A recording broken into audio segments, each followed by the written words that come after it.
இன்னைக்கு பார்த்தீங்கன்னா செர்ஃபியோட ஸ்கூல்ல வந்து கரகாட்டம் டான்ஸ் ஆடுறதுக்கு கரகம் ரெடி பண்ணிய வீடியோ தான் பார்க்க போறோம். ஈஸியா எப்படி கரகம் ரெடி பண்ணியதுன்னு குயிக்கா பார்த்துடலாமா? கரகத்துக்கு குடத்துக்கு வந்து நான் அலுமினிய புட்டு குடம் தாங்க வாங்கியிருந்தேன். அதை வந்து நம்ம புட்டு குடத்தை மட்டும் எடுத்துட்டு அதை வந்து தலையை வச்சு அவளுக்கு அளவு பார்த்துட்டு அழகாக சப்பி வந்து ஏதாவது கல்லை சுத்தியில் வச்சு அழகாக உள்ள மண் போட்டு அழகாக சப்பி எடுத்துக்கிடணும்.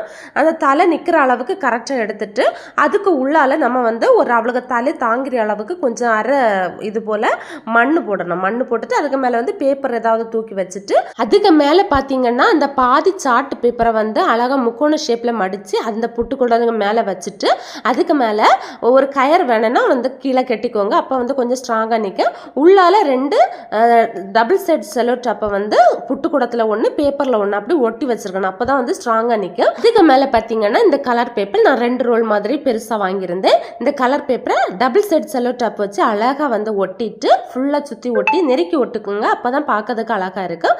இந்த கிளி தாங்க எனக்கு கிடைக்கவே இல்லை. நிறைய கடையில் தேடி இருந்து லாஸ்ட்டில் கிடச்சி இந்த கிளியில் வந்து லாஸ்ட்டில் மேலே வச்சுட்டு அதுலேயும் அழகாக 2-3 செலோ டாப்பு ஒட்டி டபுள் செட் செலோ டாப் ஒட்டி அதுக்கு மேலே இதை வந்து கவர் பண்ணி எடுத்து ஈஸியாக கரகம் ரெடி பண்ணிடலாம் வீட்டிலேயே. இப்போ பார்த்துங்க கரகம் வந்து ஃபுல்லாக ரெடி ஆயிடுச்சு. வீடியோ பிடிச்சிருந்தா லைக் பண்ணுங்க. நன்றி.